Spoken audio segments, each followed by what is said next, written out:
Hello students, good morning, welcome in my class.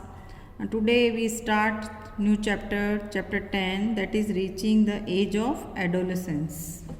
In last chapter we studied reproduction in various organisms और इसमें हमने पढ़ा कि कैसे रिप्रोडक्शन होता है, कैसे फर्टिलाइजेशन होता है, what are the sexual organs of the male and female, how they develop, इन सब के बारे में पढ़ा।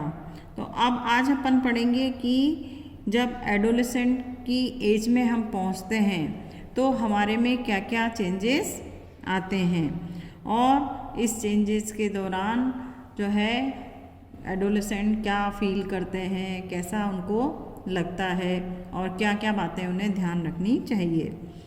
सो adolescent age, it is only after growing up to a certain age that human being or many other animals can reproduce. अब क्या है कि जब एक बेबी बॉर्न होता है, उसकी ग्रोथ होती है और ग्रोथ होने के बाद आफ्टर अ सर्टेन एज ही वो रिप्रोड्यूस कर सकता है। तो ऐसा क्यों होता है, ठीक है ना। तो ऐसा क्यों होता है, क्योंकि हमारी बॉडी में कुछ ऐसे हार्मोन्स होते हैं जो हमारी बॉडी में कुछ चेंजेस लाते हैं, है ना। और ये चेंजेस जो आते हैं उससे एक child it become an adult और उससे ही एक बच्चा जो है वो एक एडल्ट में चेंज होता है और उसी के कारण फिर वो रिप्रोड्यूस कर सकता है। Growth begins from the day one is born. जब एक बेबी बर्थ लेता है उसके बाद से ही ग्रोथ जो है वो चालू हो जाती है। और but upon crossing at the age of 10 to 11 there is a sudden spurt in growth which becomes noticeable. लेकिन जब वो बच्चा 10-11 साल तक आता है तब उसकी बॉडी में एकदम से ऐसे चेंजेस होने लग जाते हैं दैट आर नोटिसेबल, जिनको हम देख सकते हैं, नोटिस कर सकते हैं। And they indicate that you are no longer a child but you on the way of becoming an adult. और उन चेंजेस से क्या पता चलता है कि वो जो बच्चा है वो अब जो है क्या है, एडल्ट बन गया है, अब वो बच्चा नहीं रहा है। तो इस तरह से वो क्या बन गया, एडल्ट हो जाता है एक चाइल्ड से। सो growing up is a natural process.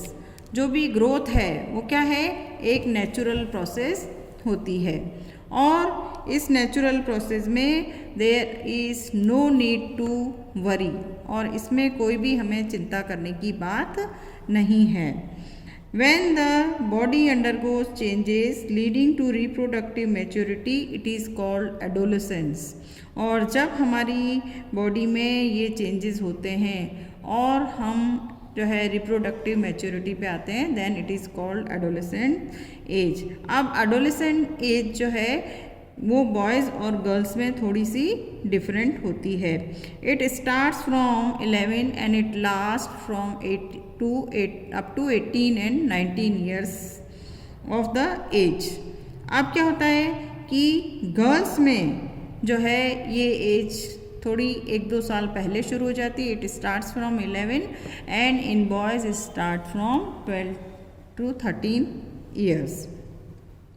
अब ये 13 से 19 तक की जो एज है ये टीन एज कहलाती है। So the children are called teenagers. और इस एज में जो बच्चे हैं उसको हम क्या कहते हैं, एडोलेसेंट्स, है ना। एडोलेसेंट जो होते हैं उनको हम टीन एजर्स कहते हैं, ठीक है। अब गर्ल्स में ये जल्दी से स्टार्ट हो जाती है और पीरियड ऑफ, इसके अलावा जो है period of adolescence varies from person to person, अलग अलग पर्सन में अलग अलग होती है।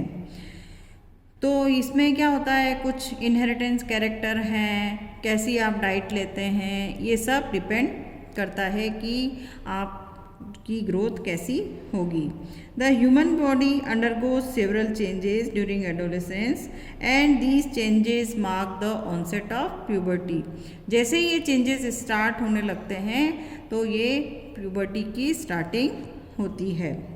And the most important change that mark at puberty in the boys and girls become capable of reproduction।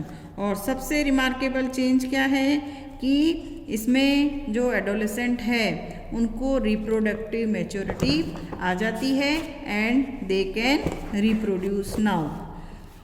फिर इसके बाद में आता है कि at the age of puberty there are some changes which takes place in the adolescent। अब सबसे पहला चेंज क्या है, इंक्रीज इन हाइट, कि सभी जो एडोलेसेंट हैं बॉयज़ और गर्ल्स उनकी हाइट में इंक्रीज होने लगती है।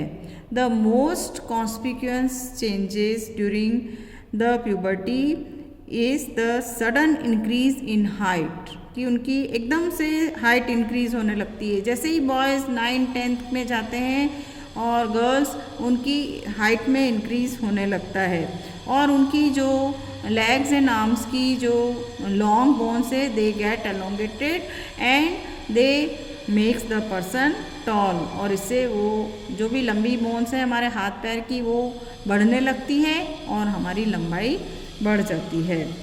इसके बाद में अपन देखें कि गर्ल्स जो है वो फास्टर ग्रो करती है, girls grow faster than the boys. So at the age of 18 both reach to their maximum height, लेकिन 18 की एज में आके दोनों की मैक्सिमम हाइट हो जाती है। उसके बाद सम जो उसमें भी इंडिविजुअल डिफरेंसेस होते हैं, कुछ बच्चों की हाइट पहले ज़्यादा बढ़ती है और फिर रुक जाती है, कुछ की एकदम ग्रेजुअली बढ़ती है, धीरे धीरे बढ़ती है। तो सबकी जो है डिफरेंट टाइप से हाइट बढ़ती है at the age of puberty. उसके बाद में अपन देखें कि हाइट जो है, हाइट का बढ़ना वो किस पे डिपेंड करता है। तो एक दो फैक्टर्स होते हैं, एक तो होता है कि हेरिडिटी। तो हेरिडिटी जो है वो एक इम्पॉर्टेंट फैक्टर है जो कि हमारी हाइट को डिसाइड करता है। So the height of an individual is more or less similar to that of some family member. हम देखते हैं कि हमारी हाइट हमारी फैमिली मेम्बर के जैसी होती है, either it is like mother और फादर, या हमारे ग्रैंड पेरेंट्स से भी मिल सकती है। कभी कभी क्या है, दोनों parents both the parents are very tall but their grandparents are of small height, then the child can be of short height, है ना, शॉर्ट हाइट का हो सकता है। मतलब कि उनके पेरेंट्स और उनके पेरेंट्स के भी कैरेक्टर्स उनमें इनहेरेंट हो सकते हैं। तो जीन्स जो है वो क्या करते हैं, हाइट को जो है वो डिसाइड करते हैं। उसके बाद में सेकंड फैक्टर क्या है, फूड हमारा, कि जो हम अगर it is very important to take right kind of food at that time because और ग्रोइंग ईयर्स होते हैं and this helps the bones muscles and other parts of the body to get adequate nourishment for growth. क्योंकि अगर हम सही खाना खाएंगे, इस समय हमें कौन सी डाइट चाहिए, we are at growing age so we need proteins and we are doing many activities, outdoor games, exercises, so we also need energy. So carbohydrate, proteins and minerals are needed at this adolescent age for our growth of muscles, है ना, हमारे muscles की growth के लिए proper nourishment ज़रूरी होता है। फिर इसके बाद में आता है सेकंड चेंज है कि change in the body shape, कि गर्ल्स और बॉयज़ में ये चेंज भी डिफरेंट होता है। कि बॉयज़ में क्या चेंज होता है कि broader shoulders and wider chest, boys की शोल्डर ब्रॉड हो जाते हैं, चौड़े हो जाते हैं, और चेस्ट जो है वो वाइड हो जाती है। इसके बाद में जो मसल्स हैं बॉडी के वो भी प्रोमिनेंटली ग्रो करते हैं गर्ल्स के कंपैरिजन में बॉयज़ के। और गर्ल्स में क्या चेंज होता है in girls the region below the waist become wider, कि वेस्ट के नीचे का जो पार्ट है वो वाइड हो जाता है, चौड़ा होने लगता है। फिर इसके बाद में तीसरा जो चेंज आता है वो है वॉइस चेंज। तो वॉइस में जो चेंज है वो बॉयज़ में ज़्यादा होता है ना। तो sometimes the voice of some boys in the class cracks. अपन देखते हैं कि 9th-10th में जब आते हो तो बॉयज़ की वॉइस चेंज होने लग जाती है। At the puberty the voice box or the larynx begins to grow and boy develops larger voice boxes. The growing voice box in boys can be seen as protruding part of the throat. It is called Adam's apple. कि जो boys होते हैं उनके जो गले में जो voice boxes हैं वो एनलार्ज हो जाते हैं, और वॉइस बॉक्स के लार्ज होने से वो बाहर की ओर भी निकल जाते हैं, है ना, गले के बाहर दिखाई देते हैं हमें। वॉइस बॉक्स जो है वो प्रोट्रूडिंग पार्ट उनका दिखाई देता है, और इस प्रोट्रूडिंग पार्ट को हम कहते हैं एडम्स एप्पल।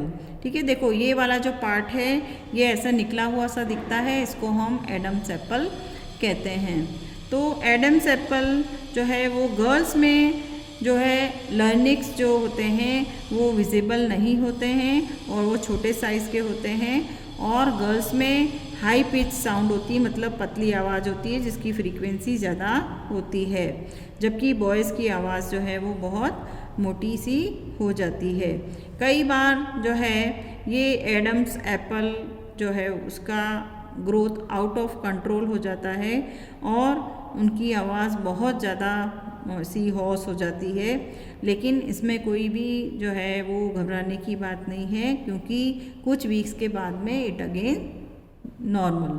तो ये आपकी जो है ग्रोथ का नॉर्मल पार्ट है, इसको जो है अपने को इजीली लेना चाहिए। ये देखो ये एडम्स एप्पल जो है वो यहाँ पर दिखाई देता है उस समय में।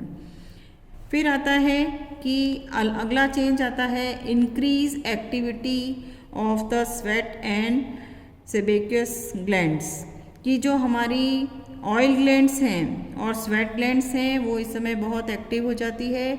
इसके कारण क्या होता है कि बॉयज़ और गर्ल्स में जो है वो पिंपल्स वगैरह उनके फेस पे होने लगते हैं, और जो है इससे ये किसके कारण होते हैं कि जो ऑयल ग्लैंड्स हैं उनकी एक्टिविटी इंक्रीज़ हो जाती है।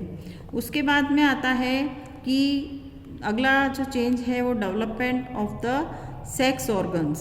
तो ये हमने पिछले चैप्टर में ही पढ़ लिया कि सेक्स ऑर्गन्स डेवलप हो जाते हैं, टेस्टीज जो है वो स्पर्म रिलीज़ करने लगते हैं, और जो ओवरीज हैं वो एग सेल्स रिलीज़ करने लग जाती हैं, और जो है एग्स मैच्योर होके फर्टिलाइज होने के लिए रेडी हो जाते हैं। फिर इसके बाद में आता है कि intellectual reaching to mental, intellectual and emotional maturity. इस समय बच्चे जो है वो सेल्फ कॉन्शियस हो जाते हैं, और वो अपने उनका सोचने का ढंग अलग हो जाता है, वो अपने बारे में सोचने लगते हैं। And the learning capacity at this age is greatest. जो भी आप लर्न करना चाहो वो इस एज में लर्न कर सकते हो। एंड हम इस समय बच्चे थोड़ा इनसिक्योर फील करते हैं, क्योंकि उनकी बॉडी में जो चेंजेस होते हैं उससे वो इनसिक्योर फील करते हैं। So there is no need to feel insecure because these changes are the natural part of your growing up. ठीक है, तो इस तरह से ये जो